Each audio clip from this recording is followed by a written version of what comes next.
নির্মল আলোয় স্বাগত। আমার এবারের নিবেদন আশাপূর্ণা দেবীর একটি গল্প। গল্পটির নাম নিবারণের বারণ। গল্প পাঠে আমি নির্মল সরকেল। আপনাদের কাছে আমার একটাই অনুরোধ, আপনারা যারা আমার এই ছোট্ট চ্যানেলটিকে সাবস্ক্রাইব করেছেন তাদেরকে আমি কৃতজ্ঞতা জানাই। তার সাথে সাথে একটা অনুরোধ জানাই, অনুষ্ঠানগুলো শুনবার জন্যে। এবারের নিবেদন নিবারণের বারণ। নিবারণ উকিল হরকালীবাবুর পুরনো বন্ধু। কেউ কারোর পরামর্শ ভিন্ন সহজে কিছু করেন না। নিবারণ নামকরা উকিল, আর যুদ্ধের বাজারে হরকালী দস্তুর মতো ফেঁপে উঠেছেন। অতএব কারোরই অপরের কাছে টাকা ধার করতে হয় না। কাজেই বন্ধু বিচ্ছেদ ঘটাবারও কোনো কারণ ঘটেনি। সকালবেলা ডাক পড়তেই নিবারণ এসে হাজির। রাস্তা থেকেই হাঁক পাড়তে পাড়তে আসেন। কি ভা, কি খবর? সকালবেলা জরুরি তলব কেন? আষাঢ়ের অমাবস্যার মতো মুখ নিয়ে হরকালী বললেন, আমি উইল করব। নিবারণ তো আকাশ থেকে ডিগবাজি খেলেন। উইল করবে কিরকম? খামোকা উইল করব মানে কি? কি উইল? একসঙ্গে দুটো চারটে প্রশ্নের উত্তর দেওয়ার ক্ষমতা সকলের থাকে না নিবারণ। একে একে বলো। একে একেই তো বলছি।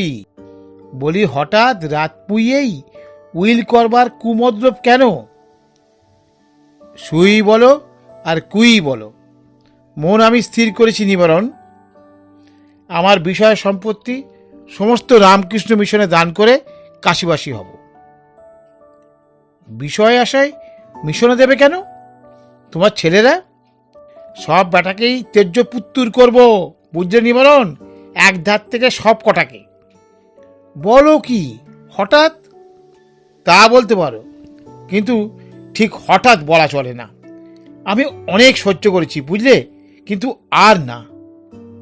তুমি বন্ধু মানুষ, তোমায় বলতে বাধা কি? ছেলে তিনটে আমার এক একটা ধনুর্ধর বুঝলে। যেমন পাজি তেমনি গুয়াড়, উড়নচণ্ডে আর বেয়াদবের আকশেষ। এক ফোঁটা মানে না আমাকে, এক ফোঁটা না। বলে কিনা দেশের কাজ করবে। শুনছো কথা নিবারণ? দেশের কাজ করতে যাবি কি দুঃখে তাই বলো? তোদের মনে করো পায়ের পর পা দিয়ে বসে খেয়ে জীবন কেটে যাবে। তোদের এই উঞ্চবৃত্তি কেন? চোরা না শোনে ধর্মের কাহিনী, সেই ছোট লোকের মতো হই হই করে বেড়াচ্ছে। আবার বলে কিনা আমি সেকেলে, আমি বুড়ো। হ্যাঁ, নিজের বাপকে বলে কিনা সেকেলে বুড়ো। নিবারণ হাসি চেপে বললেন, একই ভীষণ বেয়াদপি। নিজের বাপকে বলে বুড়ো? তাই এই ছেলেদের শিক্ষার দরকার। উইলি করা হোক, কি বলো? নিশ্চয়ই, এক্ষুনি। এই নাও কাগজ কলম, খসড়াটা হয়ে যাক। হয়ে যাক। নিবারণ লিখতে শুরু করেন। হরকালী বলে যান। হরকালীর তিন ছেলের এরূপ যাবতীয় দোষ বর্ণনা করে অবশেষে লেখা হলো, যেহেতু তার ছেলেরা এরূপ অবাধ্য, দুর্বিনীত, লক্ষ্মী ছাড়া, সেহেতু হরকালী তার নগদ 30,000 টাকা রামকৃষ্ণ মিশনে দান করতে ইচ্ছুক। বাড়িখানিও বিক্রয় করা হবে। সে টাকা হরকালী নিজের ভবিষ্যতের জন্য রাখবে। কারণ কাশিবাসী করলেই তো আর বাবা বিশ্বনাথ দুবেলা ভাত জোগাবে না। নিজের সম্পূর্ণ ইচ্ছায়, সজ্ঞানে, সুস্থ শরীরে তিন ছেলেকে ত্যায্যপুত্র করলেন হরকালী। নিবারণ লিখে টিকে কলমটি নামিয়ে বলে, একেবারে ত্যায্যপুত্রই করে ফেললে হরকালী? একটু দয়াধর্ম? হরকালী তেলে বেগুনে জ্বলে ওঠেন। দয়াধর্ম? দয়াধর্ম কি হে? ওদের দেখে নেবো না আমি, কত ধানে কত চাল দেখিয়ে ছাড়বো না। বাপকে মানবে না, বাপ বুড়ো, এখন বোঝো সুখ। তেজ্যপুত্তর করবো না, আলবাত করবো, 100 বার করবো। কালই ঘাট ধরে বার করে দেবো বাড়ি থেকে সব কটাকে। বলি, আমাকে তোদের দরকার না তোদের নিয়ে আমার দরকার? আমার কি, একটা সুটকেস সাথে করে কাশি চলে যাব, ব্যাস। টাকা দেব, পেশাদ খাবো, কারো কি তোয়াক্কা রাখি? কাশি যাওয়াই ঠিক করলে তাহলে তাহলে মানে এখনো আবার তাহলে কি? এই উইল আজই রেজিস্ট্রি করবার দরখাস্ত দাও গে, যাও, একদিনও বিলম্ব নয়। কাশি যাওয়ার জন্য অস্থির হয়ে উঠেছি আমি। বাড়িতে আমার এক দণ্ড সুখ নেই, বুঝলে? ঝাড়া হাত পায়ে কাশিবাসী হব, এর চেয়েও সুখ আর কি আছে? একটি সুটকেস, একখানি রেলওয়ে টিকিট, আর আমি, ব্যাস। তা যা বলেছ হরকালী, তাহলে মন তুমি স্থির করে ফেলেছ? কি বারে বারে সন্দেহ করছো? হ্যাঁ হ্যাঁ হ্যাঁ হলো না? না, তাই বলছি, রাগ করো না। আচ্ছা দেখি এটার ব্যবস্থা। নিবারণ উঠে দাঁড়ালো, উইলের খসড়াটা গুটিয়ে পকেটে পুরে একটা হাই তুলে একটু ইতস্তত করে এদিক ওদিক তাকিয়ে বলে ওঠেন, তোমার এই গড়গড়াটা একেবারে রূপোর না হরকালী? তাতে আর সন্দেহ আছে? হরকালী গর্বিতভাবে বলেন, খাঁটি রূপো দিয়ে গড়ানো, 250 ওজন জিনিসটার। আজকাল বাজারে ওর দাম? হ্যাঁ, দাম অনেক, কিন্তু এটা তো তুমি আমায় প্রেজেন্ট করতে পারো। প্রেজেন্ট? হতবুদ্ধি হরকালী অবাক সুরে বলেন, প্রেজেন্ট মানে? হঠাৎ কী হলো তোমার? বিয়ে না জন্মতিথি? সেসব কিছু নয়, মানে এটা তো আর তোমার কাজে লাগবে না। কেন? হঠাৎ কি আমি ধূমপান ছেড়ে সাধু বনে গেলাম নাকি? তা নয়, মানে একটা সুটকেসে কত আর ধরবে তোমার? জামা কাপড়ও তো নিতে হবে 4টি। তাছাড়া আমারও ওটার উপর অনেক দিনের লোভ। কি বললে? অনেক দিনের লোভ?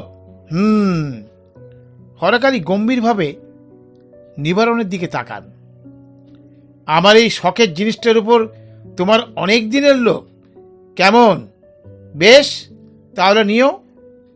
নিও কথাটার মধ্যে যে সুরটি, সেটি মোটেই বন্ধু বাৎসল্যের সুর নয়। তবু নিবারণ সুযোগ ছাড়েন না। গড়গড়ার ওপর থেকে কলকেটা নামিয়ে গড়গড়াটা হাতে করেন। কি, ওটা তুমি এক্ষুনি নিয়ে যাচ্ছ? হ্যাঁ, নিলামি যখন, মানে দিলেই যখন। আচ্ছা হরকালী, বাড়ি তো বেচবে, তোমার এইসব ফার্নিচার টার্নিচার মেলাই তো করে ফেলেছ।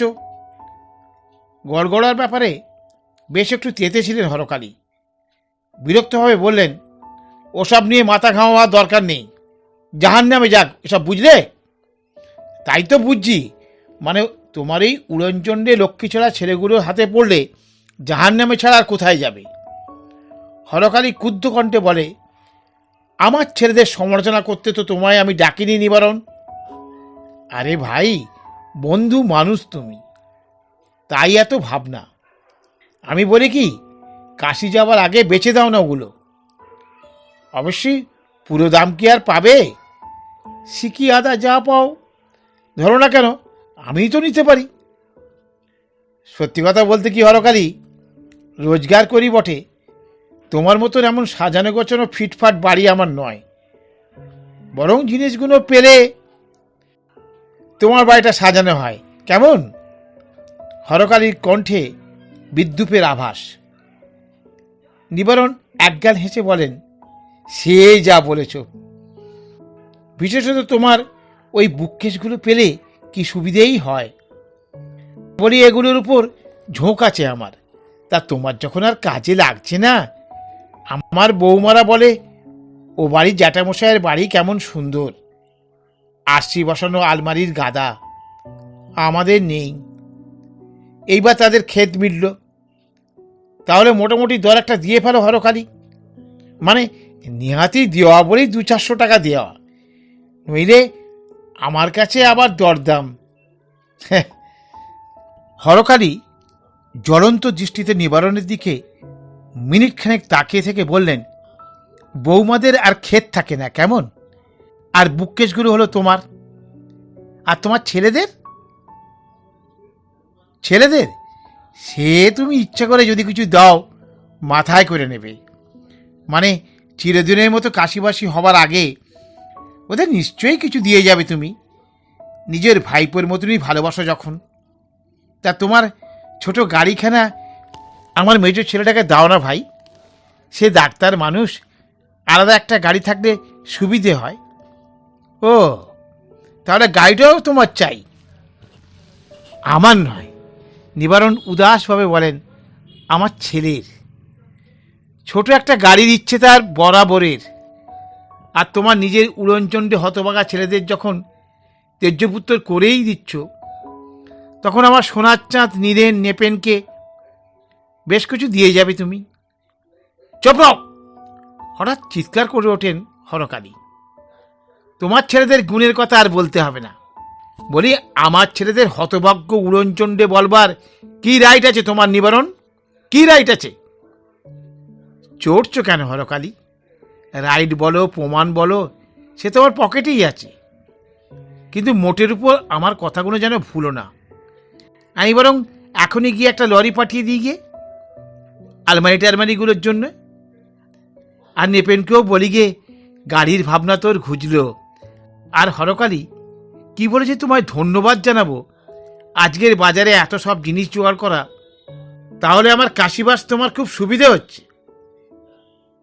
নিশ্চয়ই নিশ্চয়ই, তাহার বলতে অবশ্যই ছেলেগুলোকে তেজ্যপুত্র না করলে এত সব কিছু হতোই না। সেটাও তাহলে তোমার পক্ষে রীতিমতো লাভ। হরকালীর স্বর বিভীষণ। সংসারের দিক দিয়ে দেখতে গেলে লাভ কেমন? তোমার সুবিধে, তোমার ছেলেদের সুবিধে, তোমার বৌমাদের সুবিধে। বলি, হ্যাঁ হে নিবারণ, তোমার গোষ্ঠীর সুবিধে করবার জন্য আমি কাশিবাসি করতে যাবো ভেবেছ? তা ভালো। কারো সর্বনাশ, কারো পৌষ মাস, এ তো জগতের রীতি। নিকুচি করেছে তোমার রীতির। উইল ফেরত দাও আমার শিগগির। সে কি হে, এত কষ্ট করে লেখালে? আমার খুশি লিখিয়েছি, আমার খুশি ছিঁড়ব, দিয়ে দাও। নিবারণ করুণ মুখে বলেন, তাহলে এ উইল বাতিল?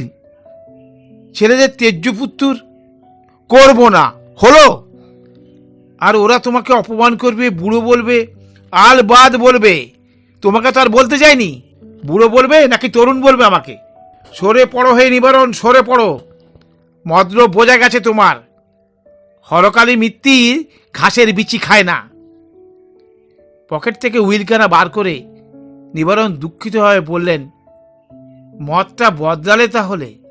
হ্যাঁ হ্যাঁ হ্যাঁ, হলো। তাহলে যাই, আর কি করব?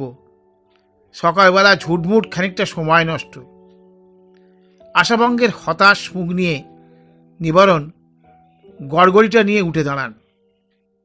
ওটা নিচ্ছ মানে?